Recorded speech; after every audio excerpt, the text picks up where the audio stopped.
Hindi stories. बुरे काम का बुरा नतीजा। हर बार पड़ने वाली ठंड से इस बार की ठंड कहीं ज्यादा थी। पूरा ढोलकपुर जंगल ठंड से परेशान था।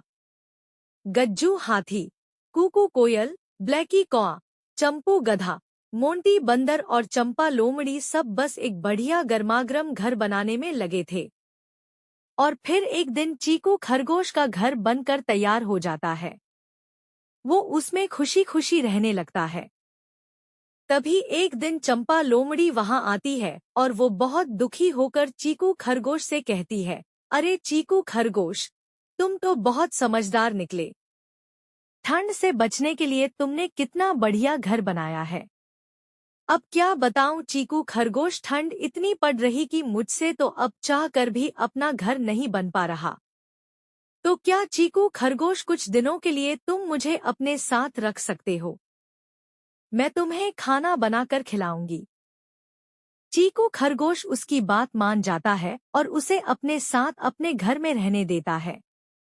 पहले तो चंपा लोमड़ी कुछ दिन उसके घर में अच्छे से रहती है, फिर उसे एक चालाकी आती है।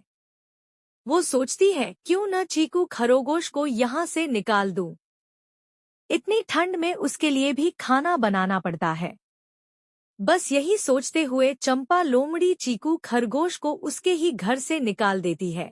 चीकू खरगोश उसको खूब मनाता है, अरे चंपा, इतनी ठंड में मैं कहाँ जाऊंगा।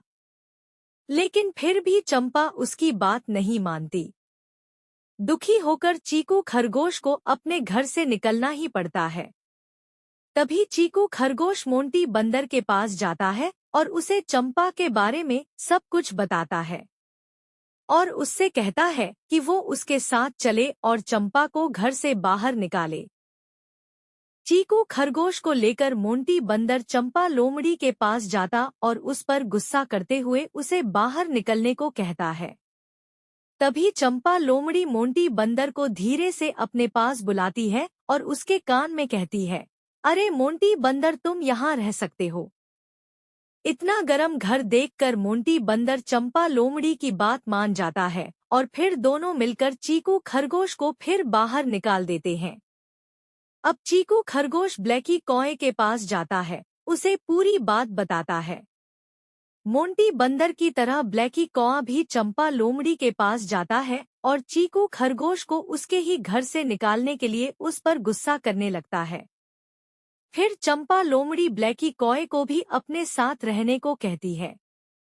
मोंटी बंदर के साथ साथ अब ब्लैकी कौआ भी उन लोगों के साथ रहने लगता है। ये सब देखकर चीकू खरगोश को अब कुछ समझ नहीं आ रहा था।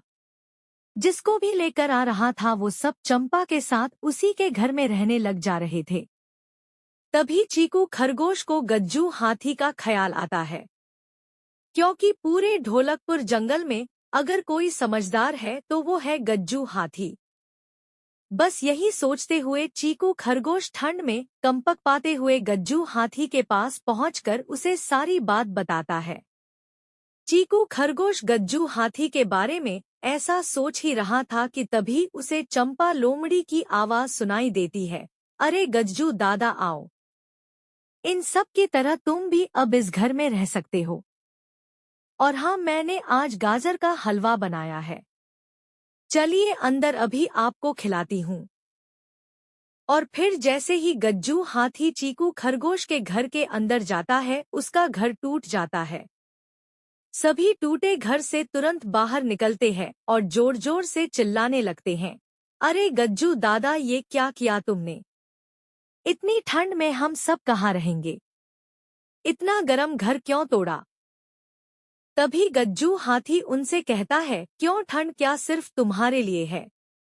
चीकू खरगोश के लिए। तुम सब ने एक बार भी चीकू के बारे में नहीं सोचा।